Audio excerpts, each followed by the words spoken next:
tentang demokrasi sebagai sebuah sistem politik, ya Quran sudah Allah dalam Quran sudah menyampaikan ini ada sejumlah poin yang tadi menunjukkan bahwa kompatibel ya dengan demokrasi. Nah, lalu bagaimana hubungan Islam dan politik?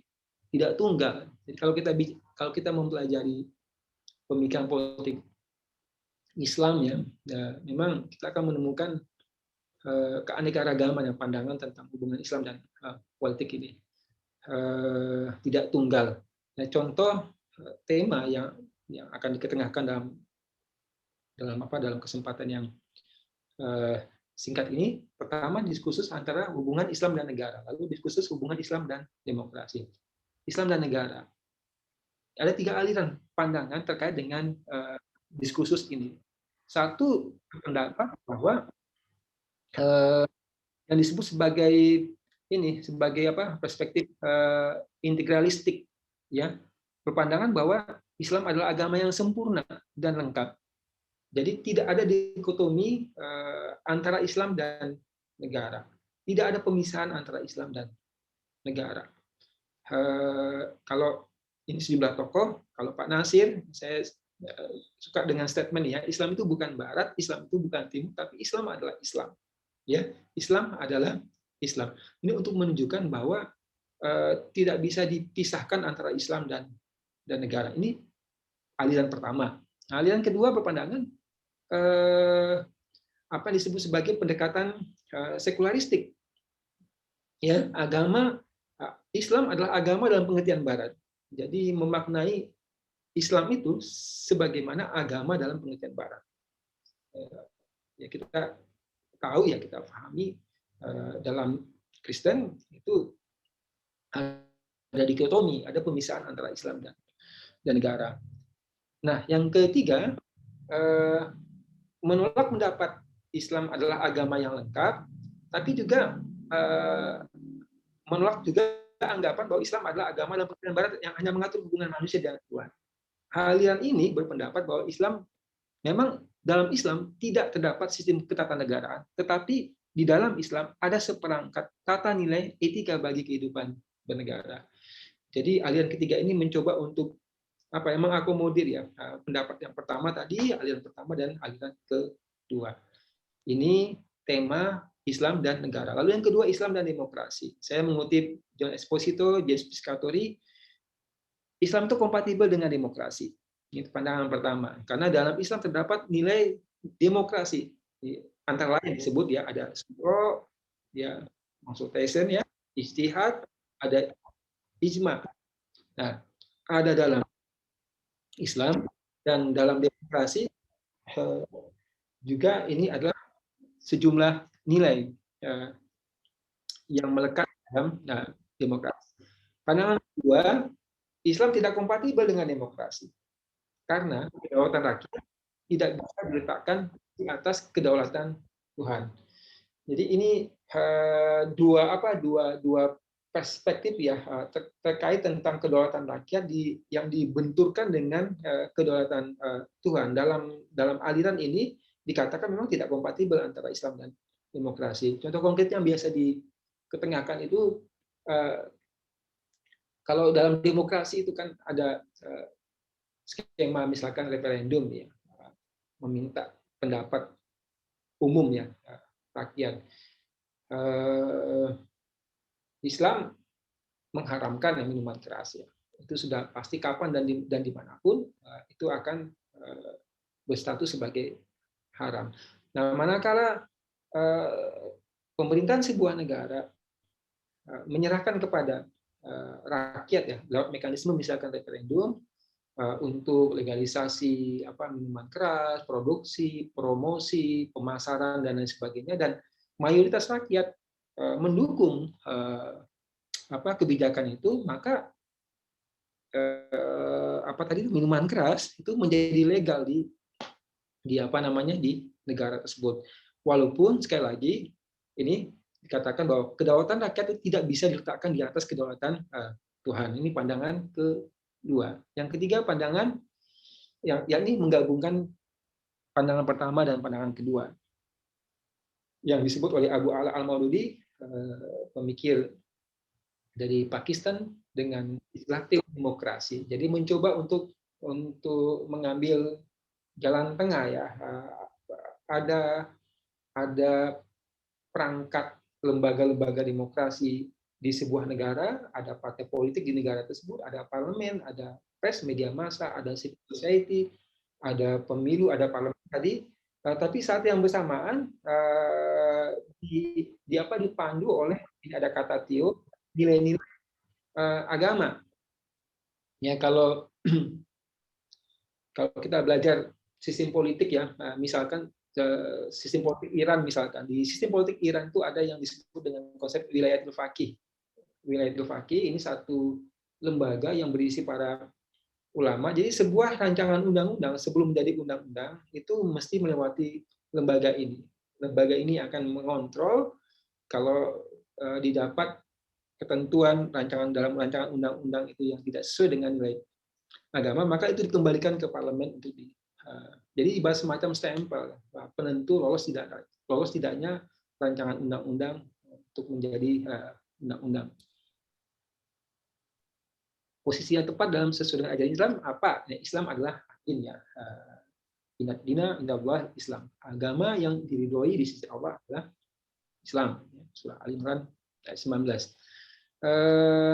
Ini saya mengutip ya Muhammad Imar, perang terminologi Islam versus Barat. Intinya kalau kita melihat 4 istilah ad-din ya, artinya di atas 1 sampai 4 hal-hal yang terkait dengan keduniawian sampai yang akhirat ya, direfleksikan dalam poin balasan atas perbuatan, pengadilan dan penghitungan neraca amal itu tercangkup termaktub di dalam istilah ad-din. Nah, berbeda dengan agama. Ad-din itu berbeda dengan religion, agama ya. Kalau ini Prof. Muhammad Daud Ali ya,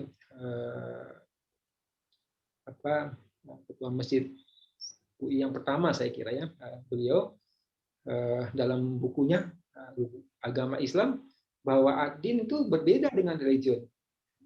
Dalam perspektif Barat yang disemangati oleh ajaran Kristen, yang dimaksud agama adalah menyangkut hubungan manusia dengan Tuhan dan tidak berhubungan dengan seluruh aspek kehidupan manusia. Berbeda.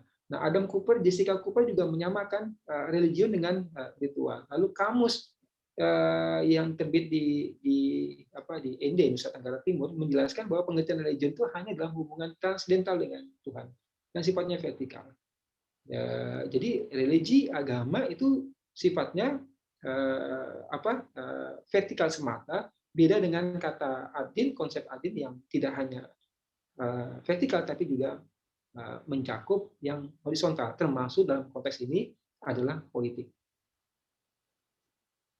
Nah, kemudian penjelasan dari perspektif sosiologis. Nah, saya baru dapat, belum dapat yang data per 2020 ya, sensus penduduk ya. Saya sudah minta ke kawan yang bekerja di Badan Pusat Statistik BPS, belum dapat. Nah, sementara menggunakan data tahun 2010, kita mayoritas berpenduduk Muslim. Ini kalau melihat distribusi dari sensus penduduk dari tahun 2001 sampai 2010. Nah, dalam perspektif sosiologis, wajah umat Islam Indonesia memang terlihat beragam. Ya, terlihat beragam. Apa indikatornya? Adat istiadat. Makassar, Bugis berbeda dengan di Aceh, Maluku sana beda dengan di Jawa misalkan. Bahasa kita punya begitu banyak bahasa. Mata pencarian ini menarik kami kutip ya, Cak Nur ya, Nur Khalis Majid, beliau pernah menyampaikan tentang budaya maritim versus budaya pedalaman. Ini kaitannya dengan soal tingkat penerimaan satu komunitas terhadap nilai-nilai demokrasi, di mana pada budaya maritim itu lebih open, terbuka dengan nilai demokrasi ketimbang budaya pedalaman yang lebih konservatif. Mengapa? Karena budaya maritim itu tinggalnya di pesisir pantai, pekerjaannya sebagai nelayan, ada pelabuhan di sana, pedagang, dan mereka seringkali berinteraksi dengan orang asing dengan nilai-nilai asing begitu. Jadi lebih terbuka, open minded ketimbang yang di pedalaman jauh ke dalam pelosok dan sulit atau minim interaksi dengan orang asing begitu. Ini Cak Nur ya. Tingkat pendidikan juga beragam ya, beda-beda. Kalau data terakhir memang lebih ke ini, ke sensus penduduk yang terakhir 2020 lebih bertumpu di SMA ya, SLTA, kemudian ke SMP dan SD, masih sedikit di pendidikan sarjana ke atas. Pemikiran politik Islam beragam juga. Nah, ini terkait dengan pemikiran politik Islam. Kalau kita lihat ini ada macam-macam, dari tradisionalisme Islam, modernisme Islam, kiri Islam, Islam liberal, Islam kultural, dan seterusnya. Apa ya? Saya mengutip Prof. Rahman Zainuddin, beliau memberikan warning, yang peringatan. Jadi ketika kita diperkenalkan kepada kita sejumlah konsep atau kategorisasi, memang settingnya itu atau konteksnya itu tentang pemikiran politik Islam, janganlah kemudian pada akhirnya, kata nasihat beliau ini, keagungan kebesaran Islam itu tereduksi dengan sejumlah kategorisasi, bahwa Islam itu hanya bicara tentang tradisionalisme misalkan saja. Islam itu tentang kiri Islam misalkan, tentang Salafi radikal saja misal. Padahal Islam itu, jadi pesona Islam ya, keagungan kebesaran itu jangan tereduksi, ini warning dari beliau, dengan kategorisasi ini. Nah, itu kedua tadi sosiologis, yang ketiga penjelasan dari perspektif historis. Kontribusi umat Islam dalam dan mempertahankan kemerdekaan adalah fakta yang tidak bisa terbantahkan. Yang memang pada tahun-tahun ini ya, kalau saya sih merasakan memang ada upaya untuk meminggirkan atau memarginalisasikan peran umat Islam gitu. Jadi dengan narasi-narasi yang dibenturkan dengan radikalisme, anti NKRI, macam-macam lah begitu. Padahal sejarah ini ya, dan diakui bahwa kontribusi umat Islam itu luar biasa. Ya, ini Sultan Hasanuddin, ya, Kiai Haji Ahmad Dahlan, Bung Tomo dan sebagainya, TNI cikal bakalnya dari laskar-laskar rakyat ya, NU, Muhammadiyah, di Demak Guru Muhammadiyah.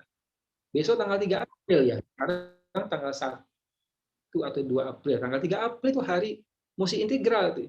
Jadi saya mendukung ini ikhtiar ya dari saudara-saudara kita di parlemen ya, PKS ya, untuk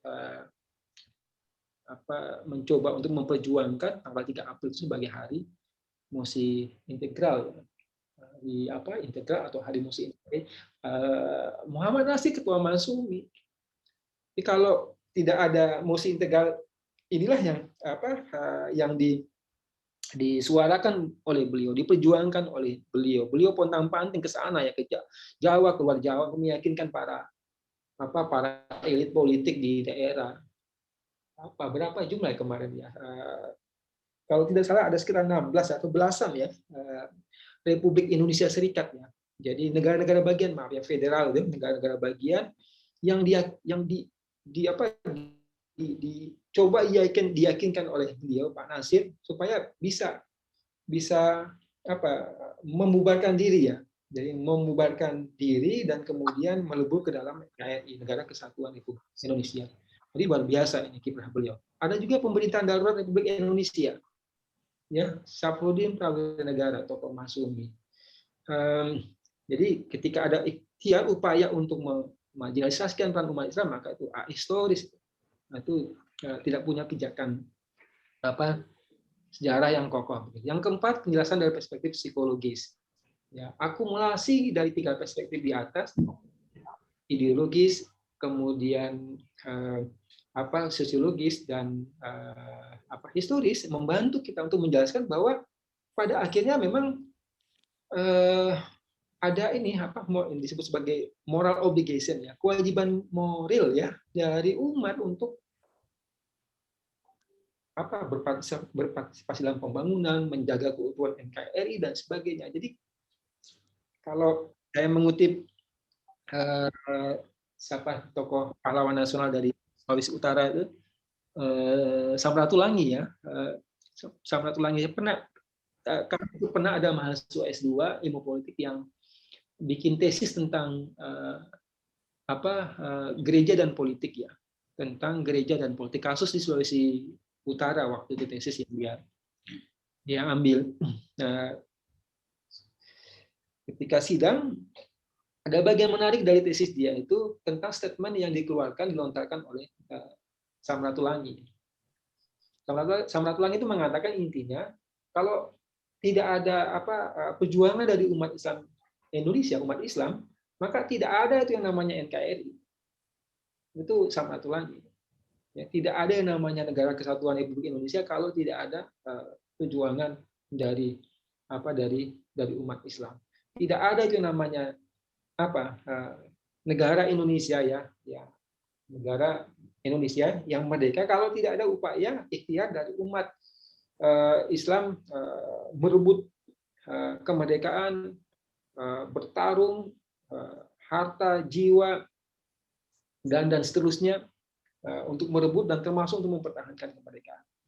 Kenapa? Karena itu perintah Allah Subhanahu Wa Taala dan Rasulullah Muhammad SAW. Kalau poin pentingnya adalah terkait tentang soal integrasi antara Islam dan politik. Satu, jumlah Muslim terbesar di Indonesia. Kontribusi ini tadi sudah disampaikan di perspektif historis, ada melahirkan moral obligation untuk selalu berpartisipasi dalam setiap aspek kehidupan, termasuk di dalamnya adalah bidang politik. Apa bentuk partisipasi umat Islam? Macam-macam. Pendirian partai, di jalur kultural, pemberdayaan umat, masuk dalam birokrasi pemerintahan. Nah, kemudian penjelasan dari perspektif politis. Maaf, 5. Kelima ini yang terakhir, bukan yang kedua. Kelima adalah penjelasan dari perspektif politis. Pertama diawali dengan satu statement, mungkin ini akan menarik juga untuk kita diskusikan lebih jauh, bahwa kita itu mayoritas statistik. Tadi angka sudah menyebut, sudah dipaparkan ya. Tapi minoritas secara politik. Nah, apa itu indikatornya? Salah satu indikator yang mudah untuk melihat itu adalah dari hasil perolehan pemilu. Ya, mari kita lihat tahun 55 gabungan Partai Islam, ini ada Masumi sampai dengan PPTI ya, Partai Politik Tarikat Islam, itu total 43,7%. 43,7% tahun 55. Nah, mari kita lihat, oke lah, ini orde baru kalau kita lihat di mana di P3 ya sebagai representasi hasil fusi tahun berapa? Tahun 1973. Ini paling maksimal yang bisa diraih oleh siapa? Oleh P3 itu di pemilu tahun 1977, yakni 21,5%.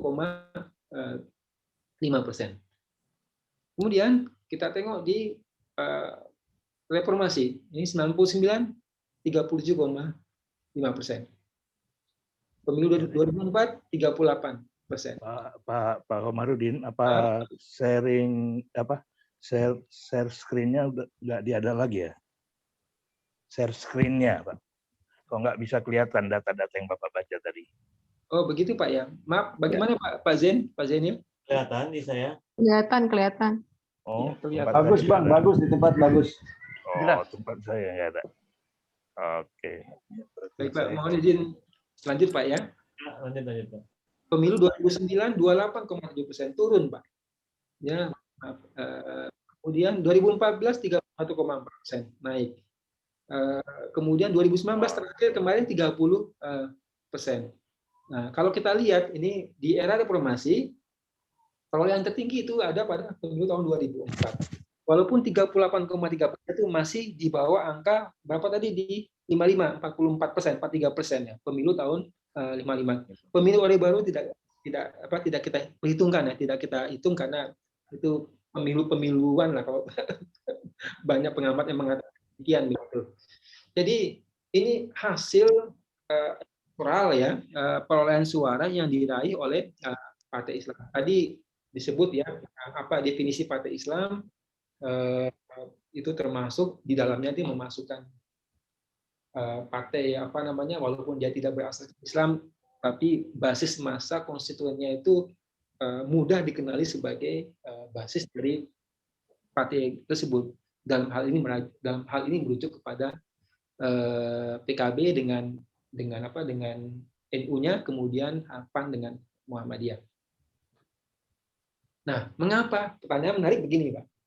Ini sudah kita masuk ke bagian-bagian akhir. Mengapa umat Islam adalah mayoritas statistik tapi minoritas politik? Ada sejumlah argumentasi. Pertama, kategorisasi tradisionalisme ya yang seringkali didekatkan kepada NU, kemudian modernisme kepada Muhammadiyah itu disadari atau tidak disadari itu mampu membelah umat ya untuk sulit bersatu. Ya, untuk sulit bersatu.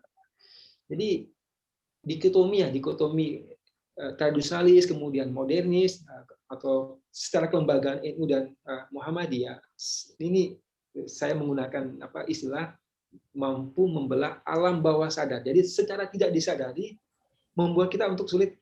Jadi kalau yang maju di satu misalkan kontestasi pilkada misalkan ya tokoh Muhammadiyah, mohon maaf ya, tokoh Muhammadiyah misalkan, nah ini ada persoalan di penerimaan di kalangan ahli. Begitu pula sebaliknya.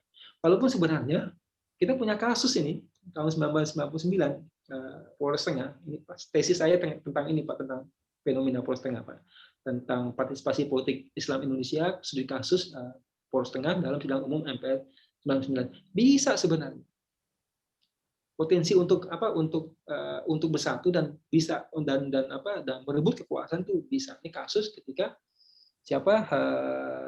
Gus Dur ya tampil sebagai presiden pada sidang umum MPR tahun 99. Itu kemudian tadi mayoritas statistik tapi minoritas statistik. Penjelasan yang kedua argumentasinya adalah depolitisasi Islam sejak zaman kolonial bahkan hingga pasca kemerdekaan termasuk di era reformasi ini berdampak pada sikap a priori sebagian umat terhadap politik. Jadi a priori sebagian umat terhadap politik ini juga yang bisa membantu kita untuk menjelaskan kenapa ada partai yang walaupun dihajar terus dengan isu, bukan isu ya, fakta itu ya, kasus korupsi ya, kadernya begitu baik di jabatan publik eksekutif maupun di legislatif, tapi ini tetap meraih suara signifikan. Nah ini menarik ya. Ini pertama zaman kolonial Belanda, labeling haji terhadap umat yang kembali dari berhaji di tanah suci. Haji itu kalau di Pakistan dan sebagainya kan tidak ada itu label haji, gelar haji ya. Tapi untuk kita haji itu. Nah kalau kita membaca sejarah memang labeling haji itu untuk menandai ya ini orang-orang yang punya potensi menjadi oposan, menjadi oposisi, menjadi pembangkang setelah kembali dari tanah suci. Jadi perlu diawasi lah begitu, perlu diawasi supaya tidak mengganggu stabilitas politik. Penyebutan langgar ya, langgar suro ya, langgar untuk musola.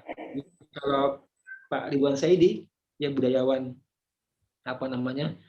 kondang dari Betawi, beliau pernah menyampaikan langgar itu adalah tempat orang, sekumpulan orang yang bersikap ini oposan ya, pemberontak ya, melanggar. Jadi melanggar melanggar tatanan yang dibentuk oleh pemerintahan kolonialis Belanda. Jadi menyebut musola itu, saya juga baru tahu dia menyebut musola itu. Makanya di sebagian daerah kan masih itu, kayak di Kalimantan tuh mau kemana, mau sholat zuhur di mana, di Langgar An-Nur, di Langgar begitu ya. Zaman Orde Baru ini kampanye Islamis, Partai Islam No, kebijakan masa mengambang, politik emas itu memang berdampak signifikan ya, sampai ke bawah itu membuat a priori semakin tebal ya, terhadap politik. Zaman reformasi yang kita saksikan tahun-tahun terakhir terutama ya, narasi anti radikalisme, anti Pancasila, NKRI dan sebagainya tuju kepada umat yang kritis terhadap rezim. Jadi ini ya pada akhirnya memang memberikan kontribusi ada sikap ideologis. Yang ketiga, maaf ini tambahan saja. Yang ketiga, pendidikan politik terhadap umat lemah. Ya, pendidikan politik terhadap umat lemah, menghasilkan persepsi negatif terhadap politik yang pada gilirannya umat menjadi buih di lautan politik Indonesia. Keberadaannya antara ada dan tiada. Kapan dalam pemilu dan tiada telah gelaran pemilu berakhir. Ya. Jadi objek kalau dalam istilahnya siapa ya Pak Nasir ya, umat diposisikan sebagai pendorong mobil yang mogok. Dulu kan ada istilah begitu, pendorong mobil yang mogok. Nah, ketika mobilnya udah normal, udah berfungsi kembali, pendorongnya ditinggalkan. Nah, kita punya problem seperti begitu, didatangi menjelang pemilu, menjelang pilkada, tapi kemudian baik gitu. Nah, ini menarik ya, Muhammad Hatta dalam demokrasi kita. Kalau ada Bang Andi ya, Bang Andi Azizi hadir, beliau suka nih di berbagai grup itu saya lihat mengutip ini ya, Muhammad Hatta, tentu dalam konteks ekonomi ya, sesuai dengan kompetisi beliau.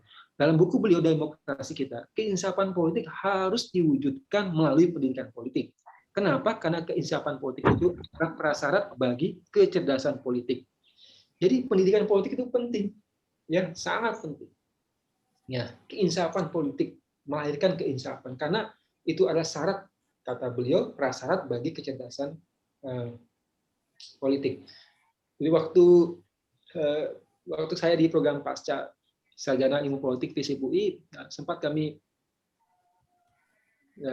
terlibat diskusi kecil ya menjelang satu sidang prapromosi, sidang doktoral ya prapromosi, yang mana mahasiswa ini mengambil ini hubungan antara pengusaha dan penguasa.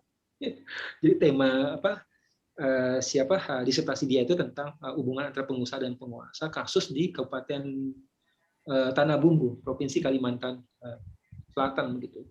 Jadi memang luar biasa perselingkuhan gitu kalau boleh dikatakan ya.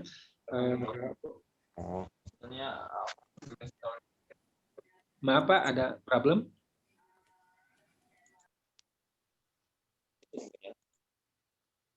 Oke, lanjut. Lanjut. Maaf. Jadi tadi hubungan antara Islam ini, hubungan antara pengusaha dan penguasa. Pertanyaannya kemudian muncul begini. Waktu itu hadir Prof. Mas Wadi Rauf, kemudian Prof. Ilyas Rashid, ya. Bagaimana ini bisa memotong siklus money politik, lingkaran setan yang money politik ya dalam perhelatan politik di Indonesia. Nah, beliau sepakat, saya mendengar ya di diskusi dengan itu. Kedua, pertama soal pendidikan politik, lalu yang kedua soal kesejahteraan ekonomi.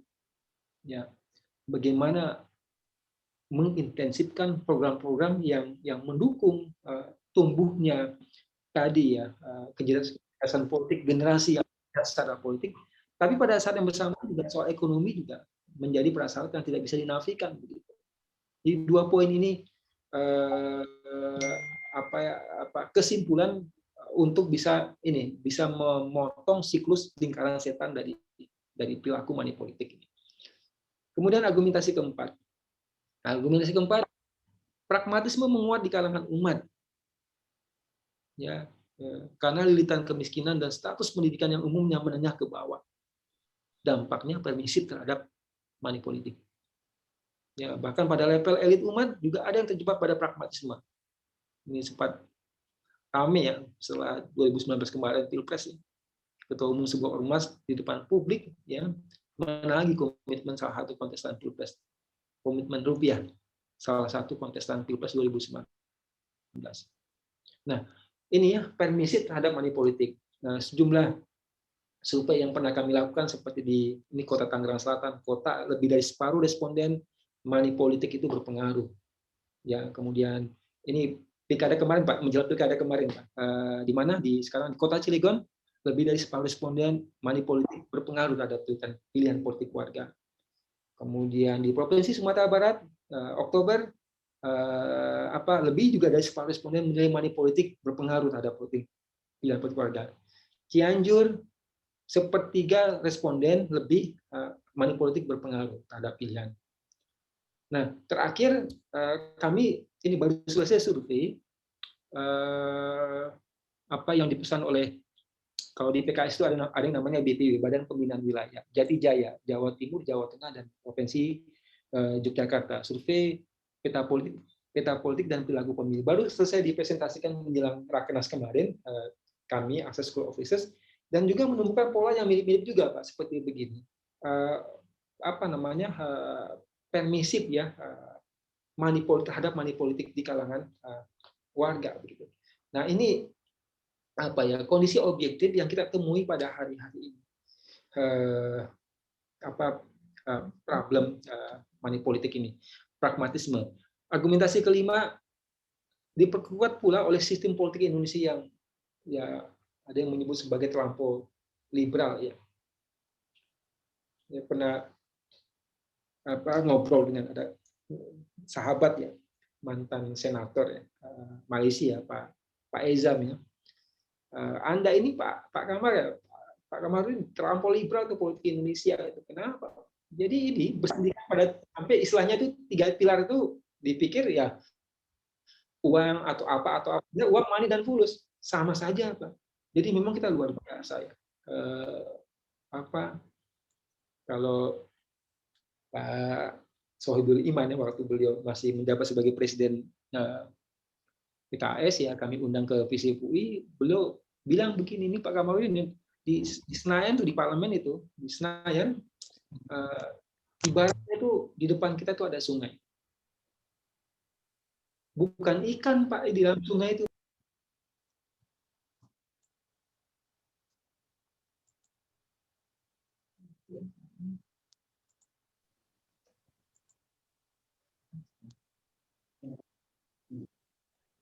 Mic-nya kepencet, Ya, Pak Kamarudin. mic-nya. Mic-nya. Mic ya. Sorry, salah pencet. Tolong ulang lagi tadi. Sungai di Senayan. Senayan. Oh, tapi suara sudah jelas, Pak ya, maaf. Sudah jelas. Oh ya, baik. Senayan, Pak. Senayan. Jadi Pak, itu bukan uang, Pak, kata Pak MS itu, Pak Muhammad Sohibul Iman ya, tapi itu duit, Pak. Dan walaupun Pak Kamal kita tidak punya niat mengambil duit itu sendiri yang melompat ke kantong kita. Selalu duit uang itu yang lagi berseliweran di dalam sungai itu, yang bukan ikan itu sendiri yang melompat ke kantong kita, walaupun kita tidak punya rencana, punya niat bahkan untuk mengambil duit itu. Jadi luar biasa sergapan dari yang disebut sebagai uang, money dan fulus. Nah, implikasinya luar biasa. Kalau kita bicara ya tentang bagaimana indeks demokrasi di Indonesia, nanti satu masa barangkali menarik juga untuk kita diskusikan demokrasi di Indonesia begitu. Macam-macam lembaga asing memotret, memang ada yang menyebut sebagai demokrasi istilahnya iliberal demokrasi, ada yang menyebutnya sebagai demokrasi yang cacat atau demokrasi yang tidak sempurna. Dan memang dampaknya luar biasa, Pak. Seperti ini kami sampaikan, ada oligarki politik, fenomena oligarki politik, para oligark ya, yang mampu mendrive ya, menyetir, bahkan kalau ini dari Australia, lupa Jeffrey Winters kalau tidak, bukan Amerika dia, yang menyebut tentang sejumlah dampak ya negatif dari iliberal demokrasi itu adalah output kebijakan yang dikeluarkan oleh pemerintah itu semakin jauh dari apa yang dikehendaki oleh apa yang diinginkan oleh publik, oleh aspirasi publik.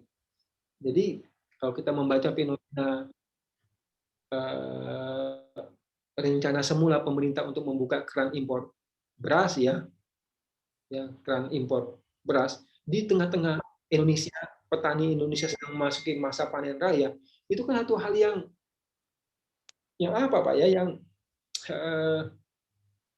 kalau istilahnya itu beras sebagai komoditas politik pada akhirnya. Beras sebagai komunitas politik yang mengabaikan aspirasi para petani yang membutuhkan serapan pasar karena lagi panen raya. Tapi pada saat yang bersamaan pemerintah, walaupun Pak Jokowi menganulir ya, paling tidak sampai bulan Juni kata dia begitu, rencana kebijakan yang sudah sempat dilontarkan oleh Menteri Perdagangan sudah menunjukkan kepada kita bahwa ada problem, ada para oligark begitu yang bisa mendesain sampai ke tadi kebijakan yang tidak populis ya. Klientelisme, fenomena shadow government ya, pemerintahan bayangan, dampak lanjutan dari praktek demokrasi liberal.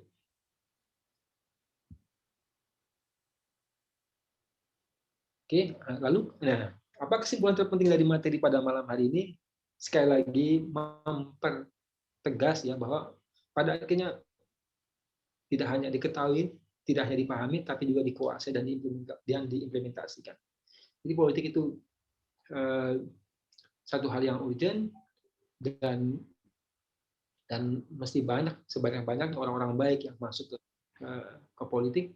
Dan juga pada saat bersamaan PR besar kita juga adalah bagaimana mengikis ya persepsi negatif terhadap politik yang sudah kadung ditanam ya, dipupuk dari sejak zaman itu kolonialis Belanda bahkan sampai di era reformasi ini. Karena itu pendidikan politik mutlak diintensifkan dan dimasifkan. Mengutip Bung Hatta, pendidikan politik melahirkan keinsafan politik dan kecerdasan politik. Ya, keinsapan politik adalah prasyarat bagi lahirnya generasi yang cerdas secara politik dan juga tidak pula juga mengabaikan agenda pemberdayaan ekonomi umat. Alhamdulillah, demikian Pak Zain, sekedar sharing ya, bukan bermaksud, mohon maaf, bukan bermaksud menggurui begitu, tapi ini lebih tepat kepada sharingnya, diskusi di antara kita terkait dengan sejumlah hal yang kami awali sekali lagi dengan pertanyaan, mengapa politik itu penting? Demikian Pak. Kenapa politik itu penting? Kenapa tidak?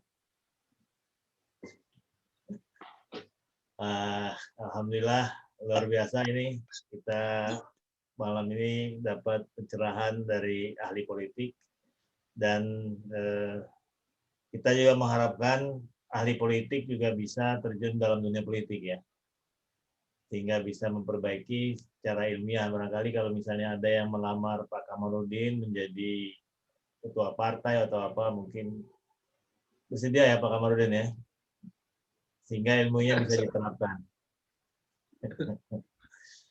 Baik, alhamdulillah.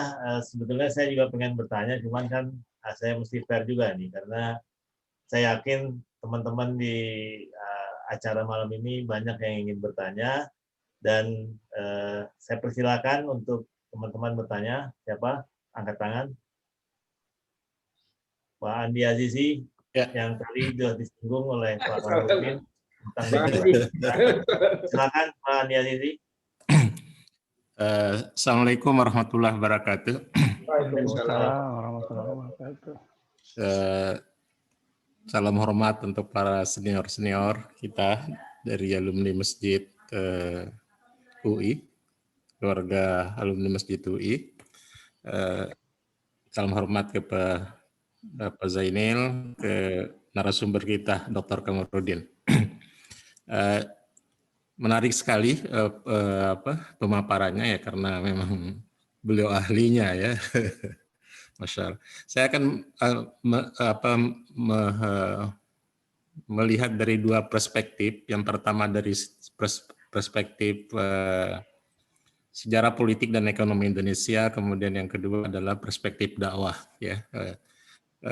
Yang pertama, kondisi politik kita hari ini di Indonesia tentu tidak bisa dilepas dengan sejarah panjang dakwah di Indonesia. Ya.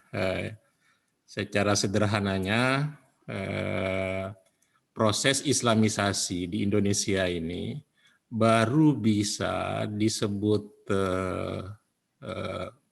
lengkap ya, walaupun lengkap bukan berarti sempurna ya. Itu setelah terjadi masuk Islamnya Raja Goa tahun 1605 ya, Sultan Alauddin.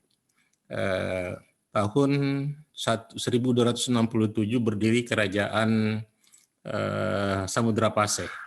1404 berdiri Majelis Dakwah Wali Songo di Pulau Jawa, yang puncak prestasinya itu adalah berdirinya kerajaan Demak 1476. Kemudian 10 tahun kemudian pada tahun 1486 dakwah Indonesia ini berhasil mengislamkan Raja Ternate Tidore, Raja Ampat Papua. Nah, yang agak lama ini proses islamisasinya itu, padahal ini kerajaan besar, Kerajaan Gua Talu atau Gua Makassar ini kekuasaannya sampai Filipina Selatan di utara dan Australia bagian utara, terutama Darwin, sehingga banyak kata-kata di dalam perbenderahan Australia Utara itu diambil dari bahasa Bugis Makassar. Ketika tahun 605 Sultan Alauddin ini masuk Islam, itu sudah berdiri POC. Ya, sudah berdiri POC 1602 ya, Jan Speakerkun. Nah, di aspek ini pasti berpengaruh karena praktis gempuran dari POC ini bagaimana kemudian memecah belah strategi utamanya yang kita tahu bersama Divide et Impera ini ya, adu domba untuk berkuasa. Tapi di proses-proses itu ada sejarah yang menarik ya, yang saya sebut tadi sejarah dakwah Wali Songo 1404. Kemudian puncaknya itu adalah ketika Sunan Giri mendirikan Kedatuan Giri. Dan fungsi Kedatuan Giri ini adalah kaderisasi raja-raja Nusantara. Jadi raja-raja Nusantara, raja Islam yang akan menjadi raja, itu dikader di Kedatuan Giri. Ya, yang oleh beberapa penulis Belanda, kekuasaan Sunan Giri itu cukup besar, dan bahkan pada masa Sunan Prapen ini berkuasa pada tahun 1448 sampai 1605, panjang kekuasaannya, dan beliau meninggal setelah masuk Islamnya Raja Goa. Ya, Sunan Prapen ini digambarkan oleh banyak penulis Belanda tentang itu bagaikan kekuasaan paus di Eropa katanya, karena Prapen ini itu mendidik dan melantik raja-raja Islam di Nusantara. Ini juga bukti bahwa kerajaan Islam Indonesia itu berbentuk federasi, ya, nggak terpisah satu kesatuan dan seterusnya, topik tersendiri. Nah, masuklah kemudian kita lompat jauh ke belakang sini ya. 1673 etnis Cina di Indonesia diberi hak oleh POC Belanda untuk hak memungut pajak, untuk hak retail, hak pengusaha-pengusaha besar, pertanian dan sebagainya. Di situ kemudian kekuasaan ekonomi mereka besar sekali, ya. Sampai kemudian Belanda menyadarinya tahun 1901 melakukan koreksi, ya, dengan politik etis. Tujuannya itu dua. Tujuan politik etis itu adalah untuk pendidikan Indonesia, karena sudah terlalu mereka sudah kuras Indonesia ini, mereka balas budi istilahnya. Itu dari satu perspektif. Yang kedua adalah sifatnya, yang kedua adalah keadilan ekonomi, karena Muslim Indonesia tertinggal jauh, ya, pendapatannya itu, pendapatan etnis Cina itu ada survei di ekonomi itu tahun awal-awal abad ke-20, etnis Cina di Indonesia karena beberapa hak ekonomi yang diberikan oleh penjajah Belanda itu 8 kali lipat secara pendapatan per kapita lebih tinggi dibandingkan etnis pribumi. Lahirlah politik etis resmi ini, satu untuk perbaikan ketimpangan ekonomi atau keadilan ekonomi, yang kedua adalah untuk pendidikan di Indonesia, memperbaiki pendidikan Indonesia. Ada yang menambahnya dengan irigasi, ya, atau pertanian. Sebagian orang, kalau saya selalu berusaha melihat aspek manfaatnya, utilitasnya, bermanfaat lah untuk Indonesia, walaupun sebagian orang skeptis melihat itu. Kenapa kemudian Belanda menempuh kebijakan politik pendidikan ini karena memang saat itu korporasi-korporasi Belanda memerlukan banyak sekali tenaga untuk bisa ekspansi dan menguasai ekonomi Indonesia. Kemudian saya lompat ke masa bisa kita sebut sebagai lumayan berjaya Islam ya. Dari mulai politik etis sampai kita merdeka, kemudian Indonesia ini dipersiapkan oleh BPUPKI dan yang dominan di situ ada dua kekuatan ya. Kekuatan nasionalis dan kekuatan Islam ya. PKI nggak ikut karena mereka menentang BPUPKI, menentang PPKI dan segala produk-produknya. Indonesia merdeka, kemudian kemesraan antara nasionalis dan Islam ini berlanjut terus. Dari tahun 50 sampai tahun 55 itu pembagian kekuasaan antara Masyumi dengan PNI itu sama-sama 3 kali. PNI 3 kali menjadi Perdana Menteri, Masyumi juga 3 kali menjadi Perdana Menteri. Jadi cukup bagus lah kinerja politik Islam ya saat itu ya. Mulai yang pertama Buya Natsir ya karena mosi integralnya sehingga Bung Karno mengatakan tidak ada yang paling berhak untuk menjadi Perdana Menteri pertama dari NKRI ini adalah Buya Natsir ya yang 3 April besok ini disebut oleh Pak Dr. Kamarudin tadi. Kemudian 2 Perdana Menteri yang lain yang terakhir adalah Burhanuddin Harahap yang berhasil melaksanakan pemilu yang paling demokratis seperti data yang dikemukakan oleh Pak Kamarudin tadi. Jadi saya lihat kinerja politik kita selama tahun 50 sampai 55 itu cukup bagus kinerja politik Islam ya. Karena 3 kali Perdana Menteri dari Masyumi itu memimpin Indonesia dan wakilnya itu dari PNI. Yang kedua adalah kinerja dapil. Kinerja dapil dari 16 dapil di Indonesia saat itu pada pemilu 1995, 13 dapil itu dimenangkan oleh Partai Islam. Ya, ini catatan besar ini bagi kita ya yang terus kita menjadi memori kolektif tentang keberhasilan politik Islam Indonesia. 2 dapil dimenangkan oleh Partai Nahdlatul Ulama, yaitu dapil Jawa Timur dan dapil Kalimantan Selatan. 11 dapil dimenangkan oleh Masyumi. 2 dapil dimenangkan oleh PNI, yaitu Jawa Tengah dan Bali Nusa Tenggara.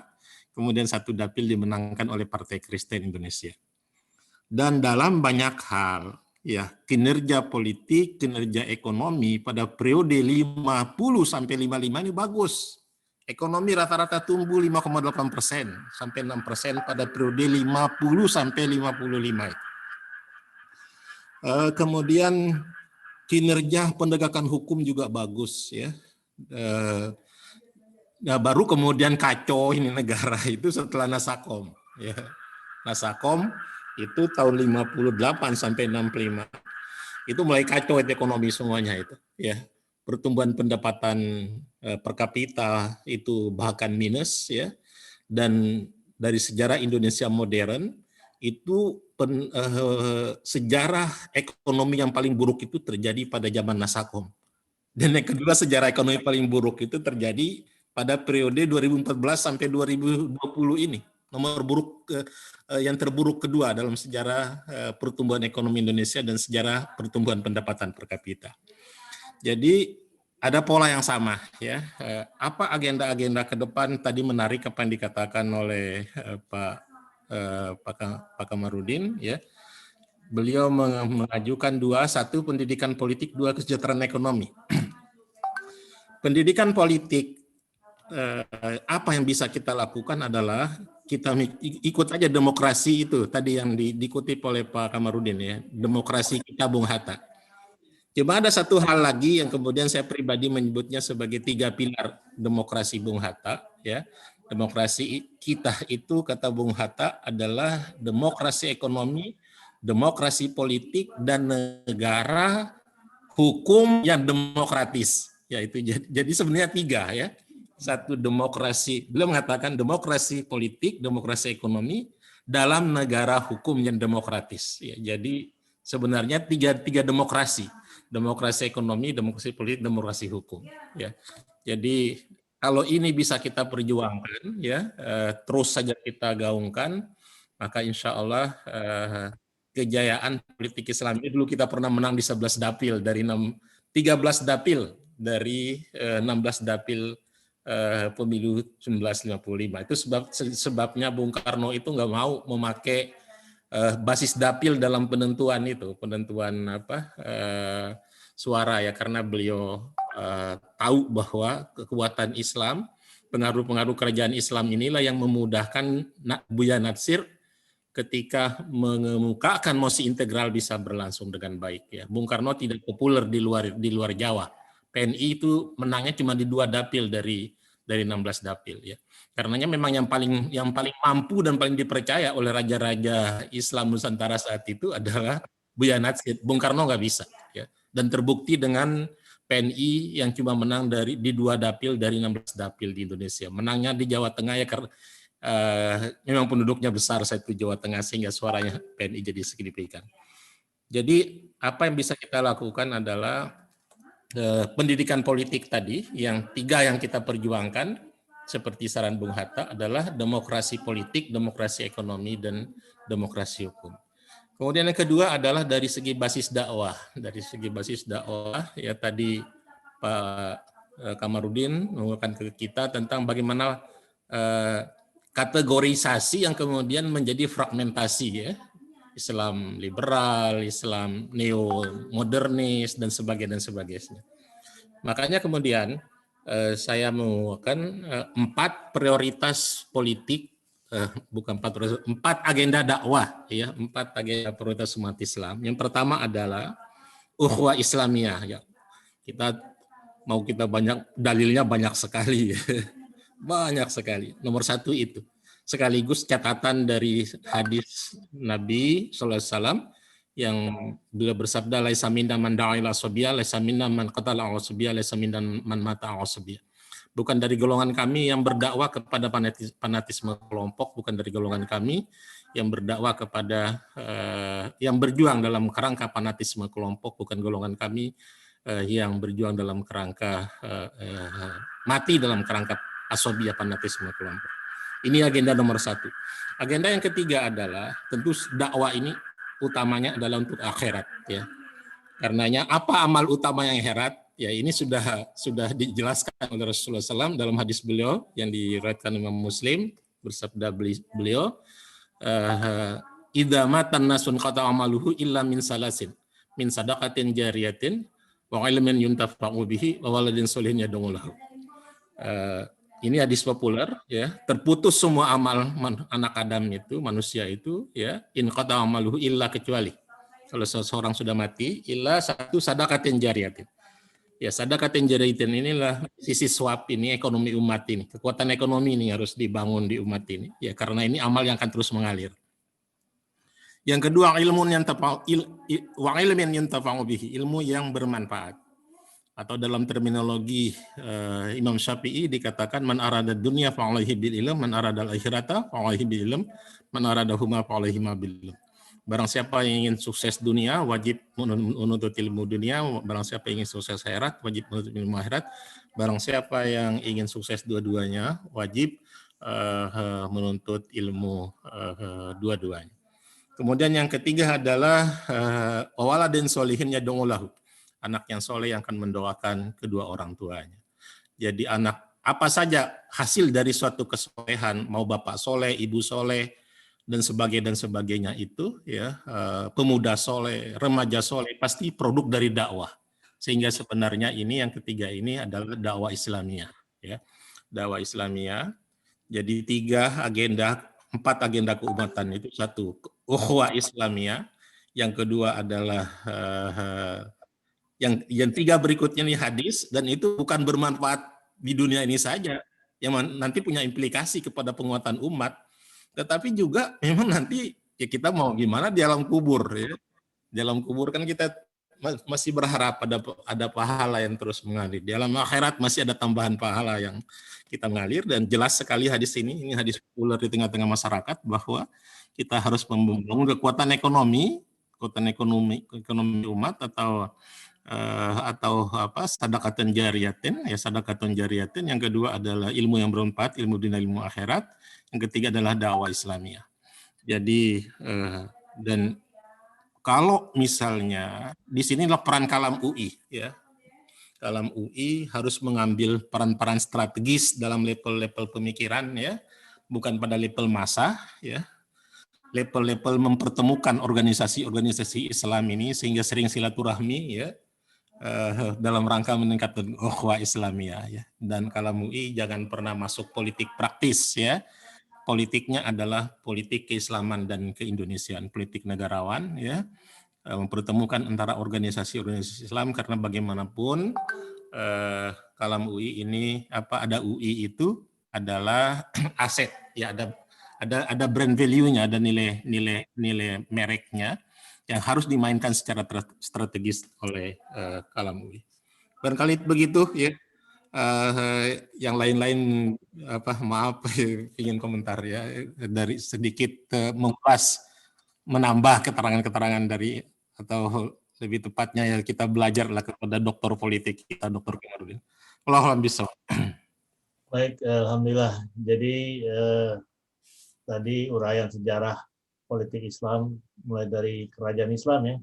Ya, Jadi mungkin itulah yang memudahkan jalannya Buya Nasir untuk bisa menggalang integral, emosi integral, ya. Ya. Masih ada jejak-jejak dari kerajaan-kerajaan Islam yang yang membentuk negara Indonesia ini, Republik Indonesia.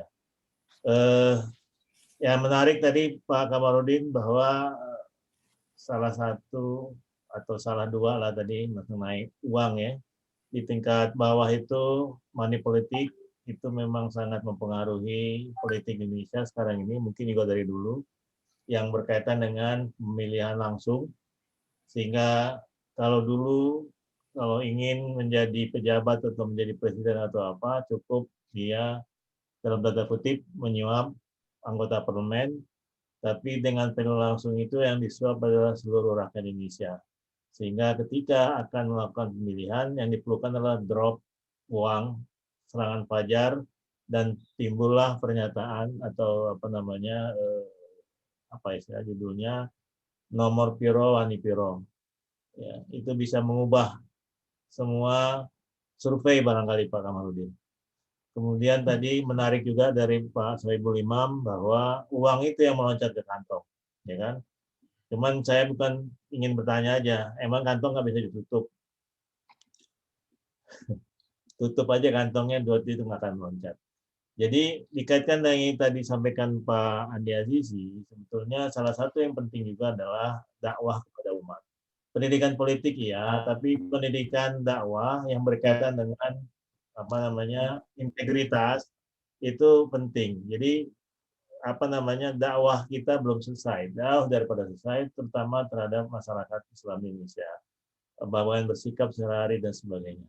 Nah, itu mungkin dari saya. Silakan barangkali Profesor Heru, silakan.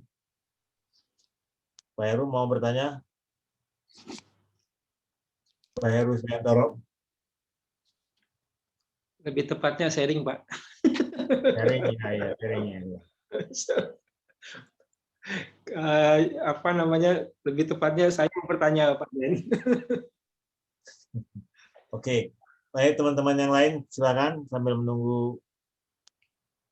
Tadi kebetulan yang angkatan paling senior di sini adalah Profesor Heru, yang junior adalah Iwa. Saya persilakan Iwa barangkali ingin bertanya.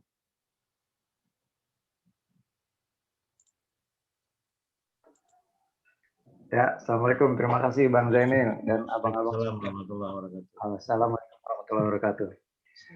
Buat penjelasan dari Bang Komarudin sama Bang Andi Aziz ini sangat luar biasa banget nih, bagus. Artinya kita menyadari Islam dari masuknya dari sana sampai titik terakhir sekarang. Nah, sekarang gimana Kalam UI ini membawa atau memperbesar atau mengembalikan lah, minimum kata Bang Andi tadi, tahun 50 sampai 55 itu kita terbukti bisa itu 16 dapil, ada 13 dapil kita menang. Artinya pendahulu-pendahulu kita tuh sudah mulai sebenarnya.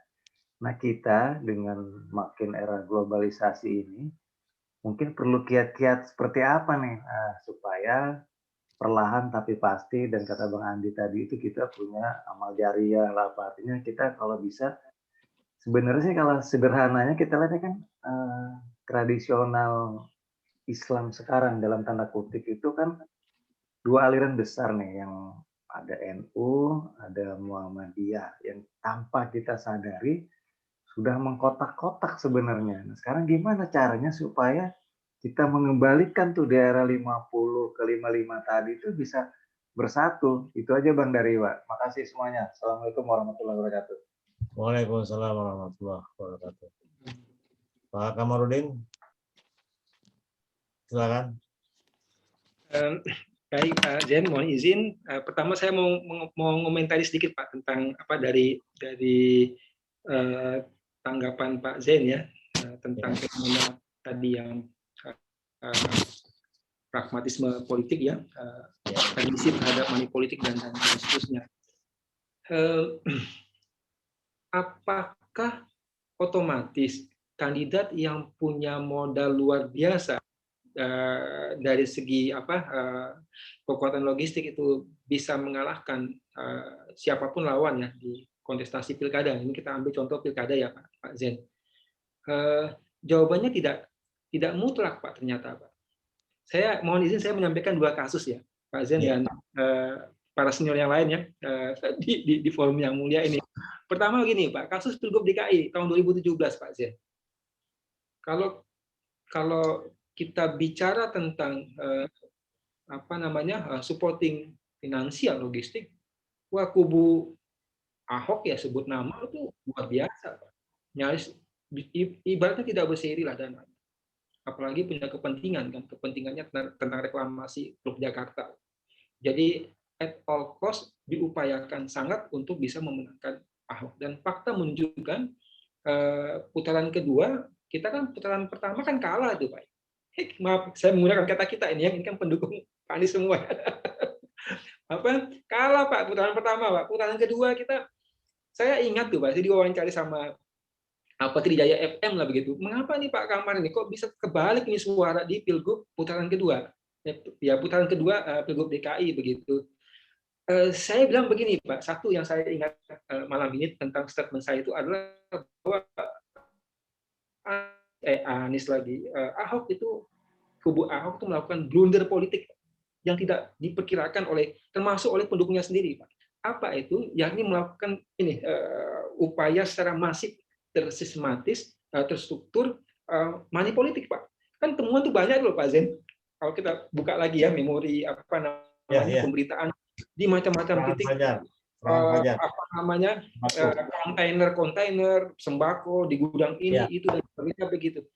Dan akhirnya gini, persepsi pemilih Ahok ya, yang ini saya waktu itu analisis, saya nggak punya data itu waktu diwawancara itu Pak.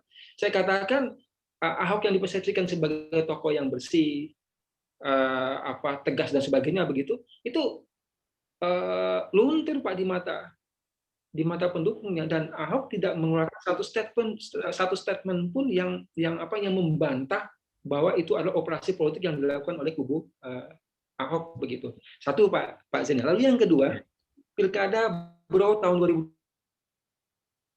Desember 2020 Pak. Saya nyaman bicara tentang Pilkada Bro 2020 ini karena kami Pak terlibat langsung Pak sebagai konsultan politik di Bro itu. Jadi begini Pak, kita itu kandidat yang diusung oleh PKS pada masa itu berhadapan dengan paslon yang saya sebut angka ini Pak, nominalnya Pak,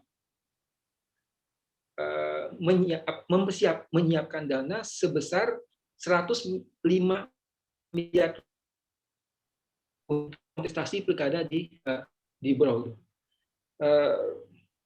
Saya hadir Pak di Bro pada hari-hari itu. Apa yang dilakukan oleh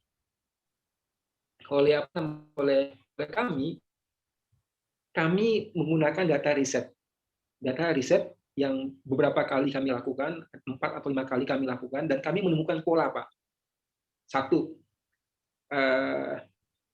kandidat kita itu kandidat yang kami usung ya, yang kami terlibat sebagai konsultan, itu punya tren turun. Suaranya turun, Pak, dari satu survei ke survei berikutnya. Mengapa? Karena ini ibu, Pak. Ibu menggantikan suami, Pak, yang wafat karena COVID-19. Ustadz Muharram, mungkin mendengar ya, Ustadz Muharram, Bupati Berau, incumbent, digantikan di tengah jalan karena beliau wafat oleh istri beliau. Dalam waktu yang sangat singkat, sulit untuk jadi kami punya prediksi pada saat itu, kalau pilkada diundur Pak ya, ke Maret saja 2021 bisa disalib, Pak, perolehan suara dari kandidat kita begitu. Nah, satu, lalu yang kedua, kami berhadapan dengan tadi pragmatisme politik yang tinggi di kalangan publik. Jadi apa yang kami lakukan berdasarkan data pola yang kami temukan dalam berbagai survei itu, rekomendasinya adalah kami buat drama, Pak. Drama, Pak. Apa drama yang kami lakukan? Yakni tim hukum paslon yang kami support itu melaporkan tindak manipulatif yang dilakukan oleh kubu seberang dengan tuntutan diskualifikasi. Dan untuk ini kami minta bantuan Pak Bambang Wijoyanto, ya, mantan komisioner KPK, untuk bikin statement publik bahwa mengecam money politik, dan memang ada temuan-temuan di lapangan tentang praktik money politik yang dilakukan oleh sebelah. Dan buyar tuh Pak Zen dan yang lainnya, sekalian Ibu, Bapak sekalian, buyar tuh rencana mereka untuk menggelontorkan dana sampai 106 miliar di masa tenang hingga hari-hari pilkada. Karena tuntutan kami, artinya apa? Kami sudah memberikan warning, kami punya yang siskamling ya, ronda dan sebagainya untuk mencoba mematahkan itu. Dan sepi dari ikhtiar upaya untuk money politik di Berau, dan alhamdulillah akhirnya tidak menang begitu. Ini dua kasus Pak Zen, mohon izin yang saya tadi sampaikan untuk menunjukkan bahwa sebenarnya kita bisa melawan aktor-aktor pelaku money politik dalam kontestasi pilkada, asal perspektif kami, sekali lagi dalam perspektif kami, kita punya data, Pak, data lapangan real untuk menjadi bahan utama untuk merancang bagaimana strategi formula strategi di lapangan. Itu satu, Pak Zen. Lalu ini Kang Iwa ya, saya sepakat ya Kang Iwa, termasuk tadi Bang Andi ya, terima kasih Bang Andi ya, udah banyak menyampaikan ya, menarik sekali terkait dengan soal sejarah politik, soal tadi ya supremasi hukum ya. Terima kasih atas tambahan tadi ya, bukunya Bung Hatta Demokrasi Kita begitu. Bang Andi, Kang Iwan, tentang peranan Kalam UI. Saya sepakat Pak. Kalam UI jadi hub ya, jadi jangkar ya, penghubung di antara para ormas-ormas. Kita punya nama besar loh Pak. Kita punya nama UI Pak, Indompleng nama UI Pak. Universitas Indonesia sebagai alumni. Masjid UI pula begitu.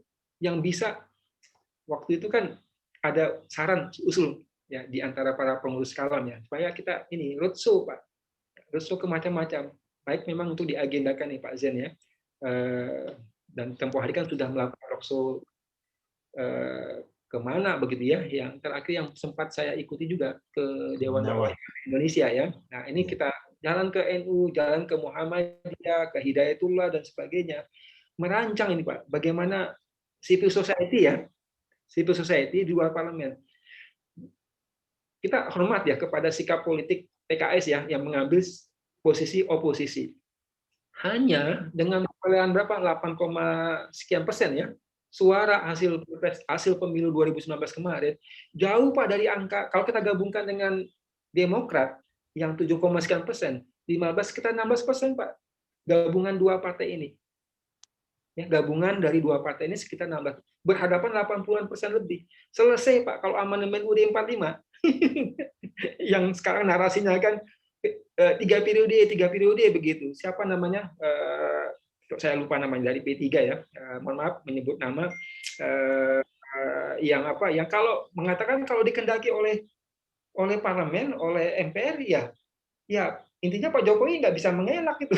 Ini kan saya ini feeling Pak, ini mohon maaf ya, feeling saya itu memang kayaknya ini, walaupun nanti akan dibungkus dengan haluan negara ya, menghidupkan kembali GBHN di amandemen UUD 45, sangat mungkin Pak kebuka peluang memasukkan itu Pak pasal titipan Pak, ya ini bisa diperpanjang hingga 3 periode. Mungkin kita butuh waktu untuk menjelaskan soal ini.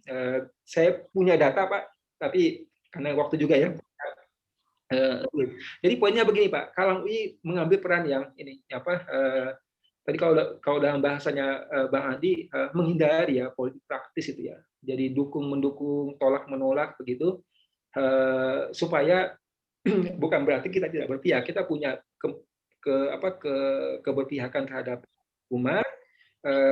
Cuman karena kita bawa nama UI dan kita akan memanfaatkan nama UI ini untuk kemaslahatan yang lebih luas lagi, maka bagus positioning Kalam UI sebagai jangkar ya, sebagai hub, sebagai penghubung dari macam-macam. Bahkan bisa jadi kita menjadi pihak yang ini menjembatani mungkin ya Pak perbedaan di antara sejumlah ormas terkait dengan isu keumatan gitu, supaya bisa bahu membahu.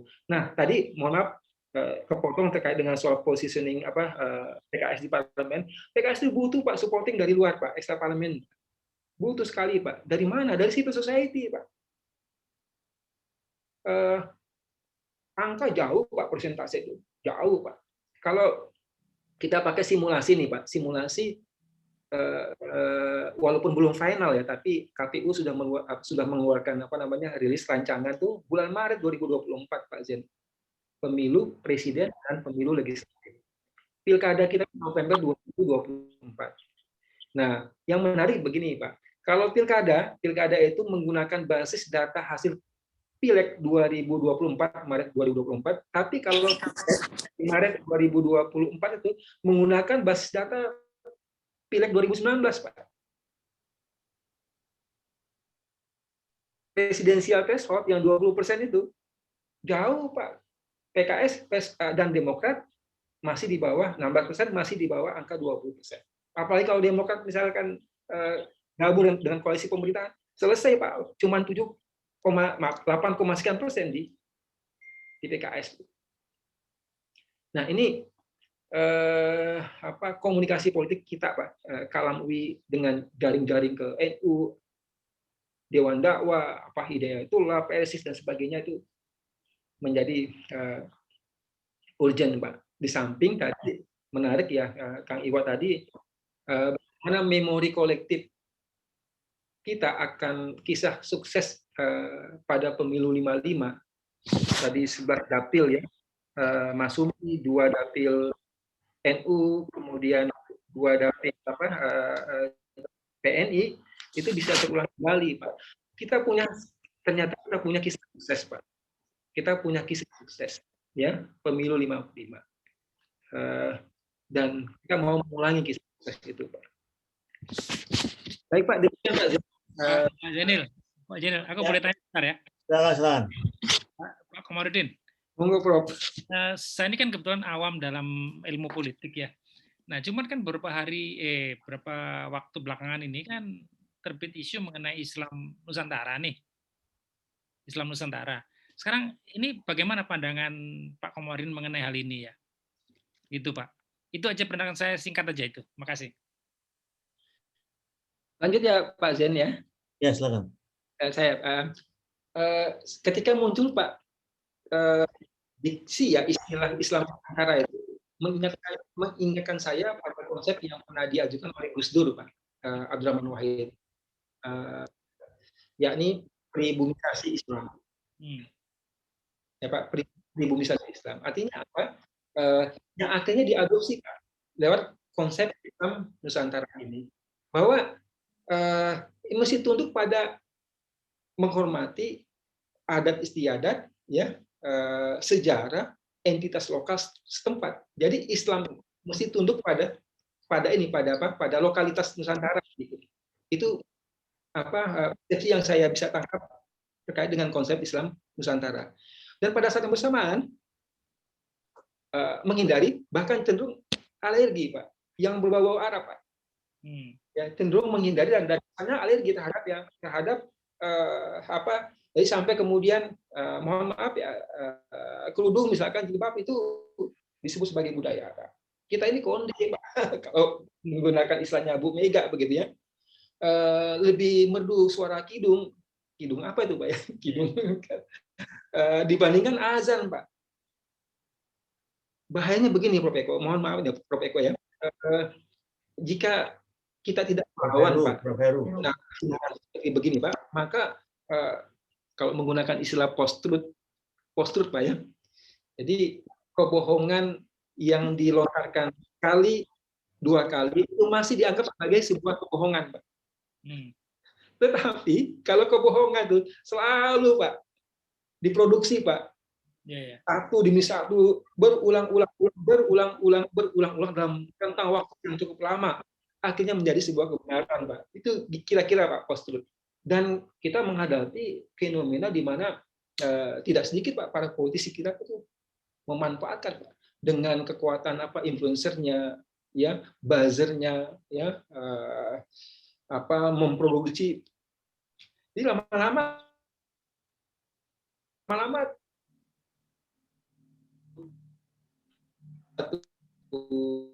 persepsi bahwa ya umat Islam itu memang anti Pancasila, anti NKRI, sebagainya itu, karena produksi itu Pak.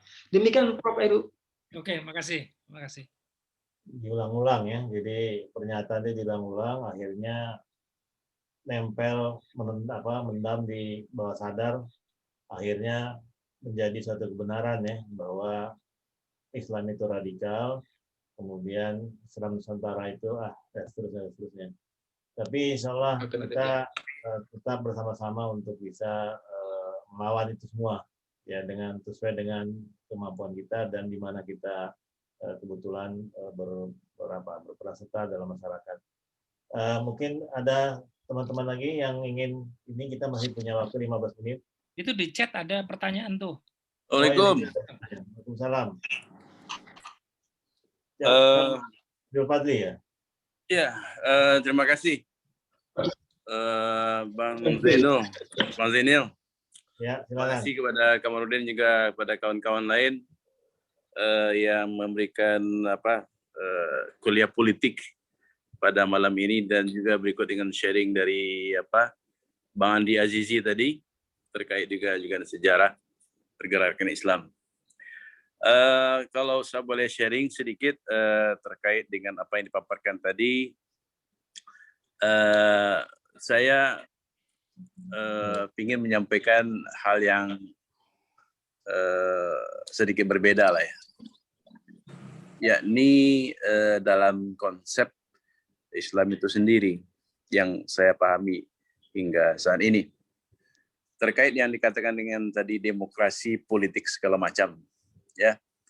Jadi sistem perpolitikan kita sekarang ini sebenarnya sudah jauh, dan menurut hemat saya tidak berdasarkan ajaran Islam itu sendiri, yakni bagaimana itu istilahnya one man one vote. Kalau kita tarik kepada sistem demokrasi itu adalah one man one vote. Satu itu. Yang kedua, ditarik lebih kepada pondasi yang lebih tinggi daripada itu. Dalam konstitusi dikatakan, Undang-Undang Dasar dikatakan bahwa yang berdaulat itu adalah rakyat. Kedaulatan berada di tangan rakyat dan dilaksanakan sepenuhnya oleh MPR. Saya tidak tahu redaksi pas Undang-Undang Dasar 1945 itu termasuk di amandemen oleh yang perubahan kemarin atau belum, saya tidak tahu. Tapi yang saya pegang selama ini adalah pertama, kedaulatan berada di tangan rakyat dan dilaksanakan sepenuhnya oleh MPR. Jadi yang berkuasa di Republik ini adalah rakyat. Kalau saya awam dari segi politik, karena sebagai seorang hukum, di pembukaan Undang-Undang Dasar 1945 itu alinea keempat dikatakan bahwa atas rahmat Allah yang Maha Kuasa dan dengan didorong oleh keinginan yang luhur, maka dengan ini bangsa Indonesia menyatakan kemerdekaannya dan seterusnya. Nah, kalau itu dikaitkan dengan konsep kedaulatan tadi berada di tangan rakyat, seharusnya menurut hemat saya, pasal konstitusi itu dari awal redaksinya berbunyi seperti ini. Yakni kedaulatan adalah di tangan Allah dan dilaksanakan sepenuhnya oleh rakyat melalui wakilnya di MPR. Ini menurut saya redaksi yang pas. Jadi sinkron pembukaan alinea keempat dengan batang tubuh dari Undang-Undang Dasar itu sendiri.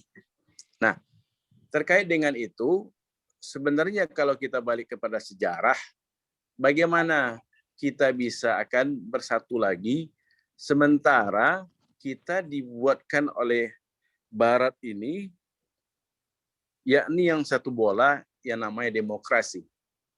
Kita bermain di lapangan kita sendiri, pastinya yang menang adalah 5-0, 6-1, 3-2, 4-3, dan seterusnya. Sementara bagaimana kita di masjid semuanya sama, bertauhidkan yang sama, Allah yang satu, bernabikan yang sama, Nabi akhir zaman, Nabi Rasulullah, Nabi Muhammad SAW, berkitab Al-Quran yang sama, tapi ketika selesai itu berjamaah, warna bajunya beda-beda.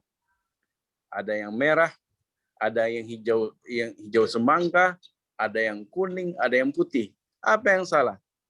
Kita dibuat oleh mereka untuk fighting each other, berperang satu sama lain.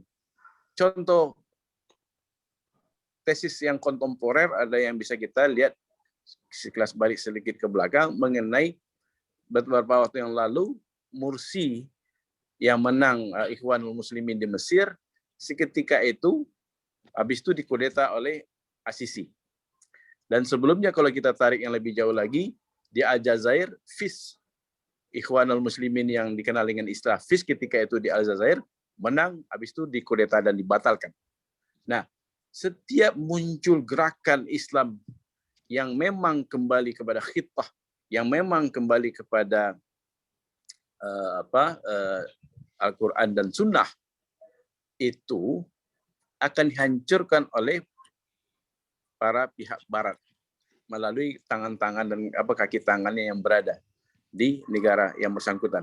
Jadi ini sampai di akhir zaman ini, menurut hemat saya, ya, itu kecil sekali kemungkinan untuk yang dikatakan oleh kawan-kawan tadi kembali tapak tilas kejayaan pemilu tahun 55. Kecil sekali kemungkinan karena di zaman yang serba canggih teknologi sekarang ini, zaman yang penuh dengan fitnah yang sekarang ini, untuk kembali kepada itu, saya ingat hadis Rasulullah SAW yang dikatakan bahwa umat ini memang tidak hancur oleh bencana alam atau musim kekeringan dan segala macam. Satu itu, yang umat ini tidak hancur juga oleh perang. Tapi umat ini tidak akan bisa bersatu dalam satu bahasa, dan itu doa yang tidak dikabulkan oleh Allah Subhanahu wa taala di Masjid Ijabah ketika Rasulullah minta 3 hal kepada Allah. Nah, terkait dengan yang kajian kita politik malam ini, umat ini tidak terjadi perpecahan satu sama lain, Allah tidak kabulkan. Dalam artian apa? Artinya bahwa firqah atau perpecahan umat semakin hari semakin ke ujung zaman ini semakin kentara dan semakin jelas dan lebih bersifat membanggakan satu golongan bangga dengan golongannya masing-masing. Nah, fungsi yang bahwa ini kata saya dengan setuju dengan Bang Andi Azizi tadi, dikatakan bahwa fungsi dakwah apapun yang bisa kita kerjakan, kita kerjakan. Kita harus bersama Islam. Islam ketika Islam dilecehkan, kita harus membela. Ketika Islam jaya, kita juga harus bersama Islam. Apapun yang kita bisa lakukan, kita lakukan insya Allah.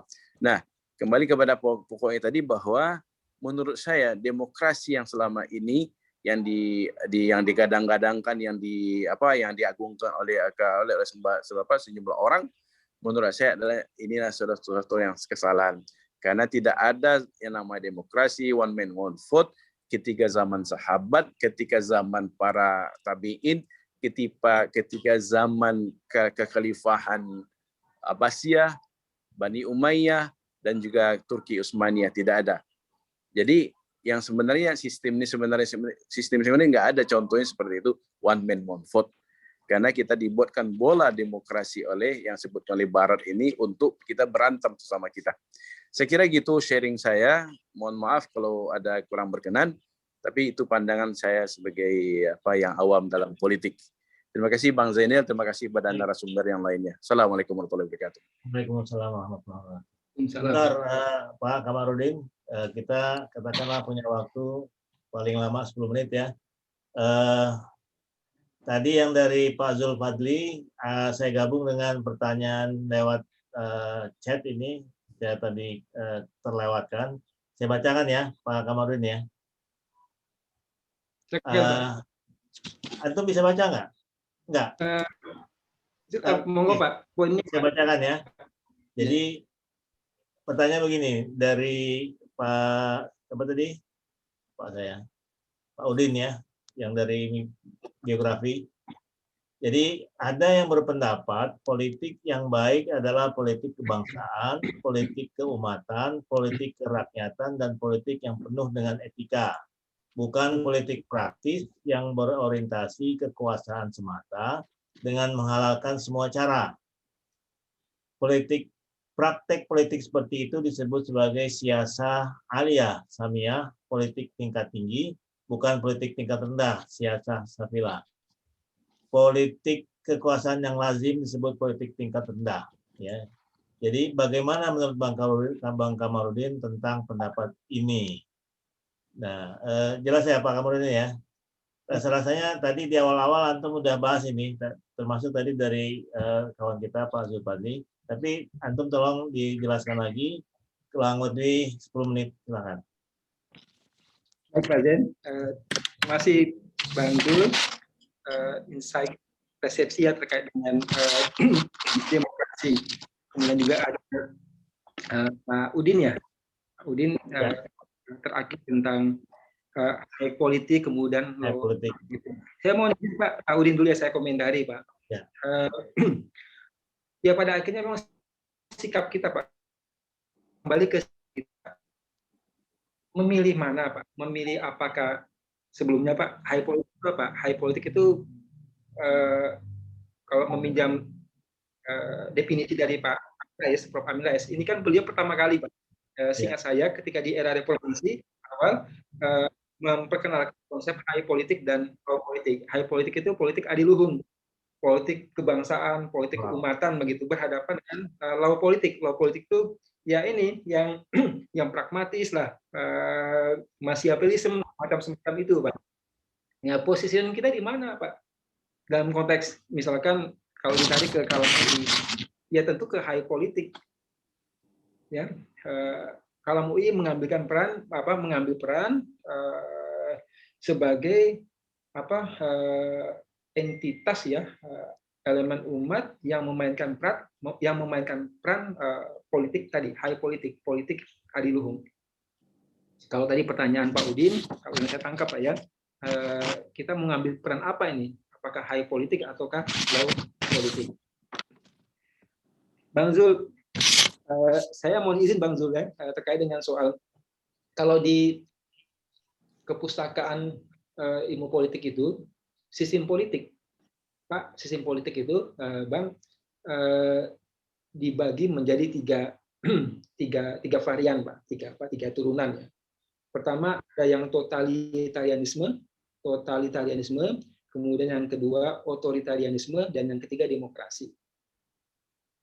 Jadi kalau mengutip Prof. Mas Wadi Rauf, demokrasi itu, guru besar ilmu politik FISIP UI, demokrasi itu adalah pilihan yang terburuk, Pak. Di antara opsi-opsi buruk yang ada. Jadi semuanya buruk, Pak, sebenarnya, Pak. Otoriter buruk, ya, totaliter buruk, demokrasi juga buruk.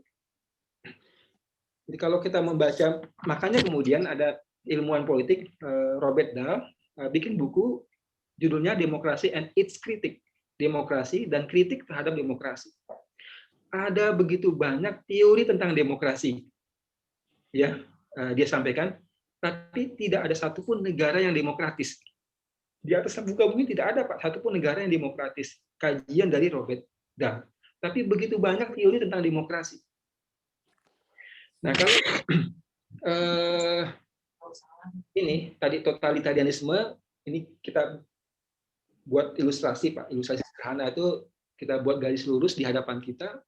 Paling kiri itu titik totalitarianisme, tengah itu adalah otoritarianisme, dan paling kanan itu adalah demokrasi. Demokrasi, Pak. Jadi tidak ada satupun negara yang persis berada di titik demokrasi, juga tidak ada satupun negara yang persis di titik otoriter, dan juga di titik totaliter. Yang ada adalah kecenderungan, Pak. Kecenderungan kemana negara itu bergerak. Apakah cenderung ke demokrasi, ke otoriter, ataukah totaliter. Dan ini pilihan, Pak. Pada akhirnya pilihan politik tepatnya. Konsensus politik kita sebagai bangsa begitu Pak ya, lewat partai-partai politik yang ada di parlemen, demokrasi adalah pilihan Indonesia saat ini sebagai sistem politik yang dianut. Suka tidak suka, terlepas ada begitu tadi ya catatan kelemahan demokrasi, aspek negatif dari demokrasi, tentang hipokritnya Barat dalam melihat perkembangan demokrasi di sebuah negara. Tadi Bang Zul menyampaikan tahun 92 Fis Aljazair, kemudian barusan di Mesir dengan kasus berita Mursi, itu menunjukkan kepada kita bagaimana satu proses politik yang bahkan dinilai oleh pengamat internasional bahwa pemilu pada saat itu di Mesir dan waktu itu di Aljazair tahun 92 itu clean, pemerintah pemilu yang bersih, ya, pemilu yang diapresiasi oleh dunia internasional, oleh pengamat internasional. Diintervensi, Pak. Nah, jadi di hadapan kita ya terpampang satu arena yang namanya sistem politik demokrasi. Ya, terlepas catatan penyikapan kita terhadap demokrasi. Tinggal bagaimana kita mengisinya, Pak. Saya tertarik dengan fenomena Turki, Pak. Turki sekularisme Kemalisme ya, itu kan luar biasa. Puluhan tahun bertahan di Turki. Rontok juga pada akhirnya, Pak. Lewat kasus pertama Najibuddin Erbakan ya, dan terakhir dengan kasus Erdogan begitu.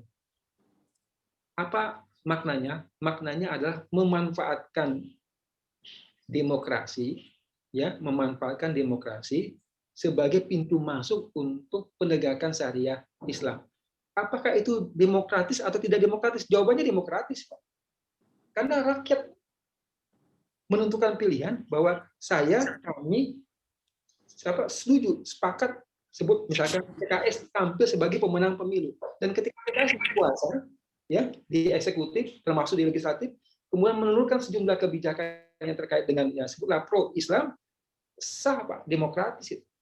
Ini normal Pak, terlepas nanti variabel ada ketidaksukaan Barat gitu ya, ada di dalam negeri yang yang fobia Islam dan sebagainya. Tapi menggunakan logika demokrasi, absah-absah saja Pak, sah-sah saja ketika satu partai politik berasaskan Islam dan kemudian memenangkan pemilu dan lalu mengimplementasikan nilai-nilainya, nilai Islam di dalam praktek-praktek ketatanegaraan gitu.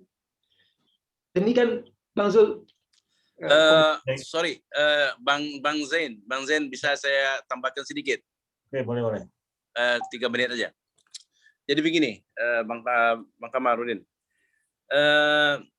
Tadi kan disebutkan 3 pilihan. Totaliter, otoritarian, dan demokrasi. 3 pilihan yang dirujuk tadi. Saya memberikan ini opsi saya sendiri ya. Pilihan bahwa ada satu lagi pilihan keempat. Khilafah. Jadi pilihan keempat itu ada khilafah. Kenapa orang Barat tidak sebutnya alergi dengan khilafah? Kalau kita balik kepada sejarah begini. Ketika kekhilafan Turki dirontokkan oleh Barat tahun Maret 1924 itu, seketika tidak berapa lama setelah itu para ulama-ulama seluruh dunia mengadakan muktamar besar, muktamar raya di Kairo. Dan dicapailah suatu resolusi ketika itu ketiadaan khilafah. Asbab rontoknya kekhilafan Turki, dikatakan kesimpulannya adalah resolusi mengatakan ketiadaan khilafah untuk umat adalah bid'ah. Jadi kita ini hidup dalam zaman bid'ah dalam pemerintahan sekarang. Jadi saya adalah pendukung khilafah. Apapun saya mendukung khilafah. Karena saya yakin khilafah itu akan muncul lagi. Pada suatu saat dia akan muncul lagi. Karena zaman ini menurut hadis yang saya pahami dari baginda Rasulullah SAW, pertama adalah zaman nubuah, zaman Rasulullah dan Nabi itu sendiri. Yang kedua zaman para sahabat. Yang ketiga adalah zaman para sultan-sultan dan raja-raja dan kekhalifahan yang berdasarkan ini. Yang keempat adalah zaman Mulkan Jabarian, zaman pemimpin yang zalim, raja-raja yang zalim. Yang terakhir kembali lagi zaman nubuah, kekhalifahan lagi yang dipimpin oleh seorang imam. Dan saya meyakini bahwa kita berada dalam masa transisi untuk kembali kepada bangkitnya kekhilafan itu kembali. Jadi kalau pilihan dari politik tadi, sistem politik tadi, mungkin ini saya yang awam politik, saya tambahkan aja yang disampaikan oleh Bang Kamarudin tadi, yakni ada sistem totaliter, otoritarian, dan demokrasi. Saya tambahkan ada khilafah satu lagi. Nah ini yang ditakutkan oleh Barat. Khilafah itu ditakutkan oleh Barat karena kekhilafan ini pernah dalam sejarahnya menguasai dunia, 2/3 dunia ketika Turki Utsmani atau Abbasiyah berkuasa, luar biasa kekuasaan khilafah. Dan kita sebagai pride, sebagai umat, ditakuti dan disegani oleh umat-umat yang lain. Saya kira begitu. Terima kasih Bang Zain. Assalamualaikum warahmatullahi wabarakatuh. Waalaikumsalam warahmatullahi wabarakatuh. Mau ditambahkan Pak Kamarudin? Ya, Bang Zul sedikit respon balik dari Bang Zul. Terima kasih Bang Zul ya. Ini memang ini kan pilihan nih Pak Bang Zul ya, pilihan. Kalau saya ditanya pribadi Pak, subjektif ya. Saya sepakat dengan satu opsi itu dimunculkan. Bahkan sebenarnya sudah terjadi Pak dalam bentuk yang lain, dalam pengertian begini. Dalam pengertian begini. Vatikan itu khilafah bukan? Saya menilai Vatikan itu khilafah, Pak. Vatikan di Roma itu khilafah. Uni Eropa itu khilafah bukan, Pak? Saya Pak menilai khilafah itu, Pak. Khilafah Kristen. Mereka itu, artinya Barat itu menerapkan sebenarnya khilafah itu, Pak. Tapi memang betul kata Bang Zul, pada saat yang bersamaan mereka alergi yang berbau Islam begitu. Jadi saya di kampus kalau ngomong kepada mahasiswa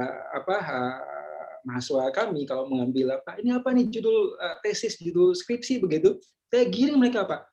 Coba deh, kalian tuh ambil, jangan melulu soal misalkan pilkada, kalau sekarang lagi rame pilkada gitu Pak. Jangan mengambil tentang Islam dan politik, tapi coba ambil Vatikan dan politik, begitu Pak. Khilafah Kristen ya dalam studi kasus Uni Eropa misalkan. Begitu Pak Zain. Bang Zul, terima kasih Bang Zul ya, ide, saran dan sebagainya itu berharga sekali buat saya dan kita semua. Demikian. Baik, alhamdulillah banyak masukan-masukan dari teman-teman, dan saya yakin teman-teman semua punya pemikiran sendiri juga yang tentu tidak bisa disampaikan dalam kesempatan yang sempit ini. Mungkin di lain kesempatan bisa kita lanjutkan karena Pak Kamarudin masih punya beberapa materi yang berkaitan dengan politik. Nanti pada waktunya akan kita bahas bersama. Begitu ya Pak Kamarudin ya? Insyaallah. Nah, yang jelas ini tentu menambah wawasan kita, dan tentu alhamdulillah saya yakin semua kita di sini punya girah yang sama untuk menegakkan syariah Islam ya. Karena itulah cita-cita kita sejak kita dulu masih aktif ketika mahasiswa, aktif di dakwah kampus, dan itu yang selalu didengung-dengungkan oleh para senior kita bahwa saya ingat sampai sekarang perkataan dari Bang Imad, saya yakin suatu saat nanti, kata beliau, syariah Islam akan tegak di Indonesia. Itu kalimat beliau. Jadi itu tentu kita sebagai orang yang beriman Tentu itulah cita-cita kita, tapi sesuai dengan posisi kita di mana sekarang, apapun peran kita tengah masyarakat, dan kebetulan di sini kita sama-sama tergabung dalam Kalam UI, insya Allah juga Kalam UI dengan segala keterbatasan dan barangkali kelebihan yang dimiliki, tadi kata Pak Andi Azizi ada brand yang kita bawa, itu memudahkan kita untuk bisa diterima, dan beberapa hal sudah kita jalankan itu, insya Allah ke depan akan kita jalankan lagi dengan bantuan teman-teman semua. Insya Allah program ini tetap kita jalankan. Pekan depan Pak Andi Azizi akan membahas tentang ekonomi, digital ekonomi untuk UMKM ya Pak Andi Azizi ya. Ya, kalau nggak salah Pak. seperti itu. Nanti Masjid akan saya sebagai share. masjid sebagai pusat transformasi digital UMKM umat. Baik, insyaallah, mudah-mudahan. Baik, tidak menutup apa namanya, bukan berarti ingin menutup kesempatan bagi teman-teman semua. Cuman waktu ini sudah jam 10, pukul 10 lewat 10. Insyaallah kita membawa bekal yang yang banyak pada hari ini. Dan terakhir Pak Kamarudin ada usulan, bukan usulan, bertanya itu bahan-bahan yang tadi bisa dapat nggak itu? Oh, Ada bisa. yang tanya? Bisa, monggo Pak. Nanti saya share ke Pak Zen ya. Boleh, boleh. Tadi kalau nggak salah nih Mas Guntur yang nanya. Oh, ya. Baik, baik kawan-kawan semua. Insya Allah kita ketemu lagi dan mudah-mudahan ini bermanfaat dan semoga Allah memberkahi pertemuan malam ini dan kita dapat tetap istiqomah dalam jalan kita di dakwah. Saya juga mohon maaf, mudah-mudahan dapat lebih baik pada kesempatan yang akan datang. Kita tutup dengan doa kafaratul majelis. Subhanallah wa bihamdihi, Assalamualaikum warahmatullahi wabarakatuh. Terima kasih. Assalamualaikum warahmatullahi wabarakatuh. Terima kasih Mas Kamarudin. Terima kasih semuanya. Assalamualaikum. Terima kasih Pak Kamarudin.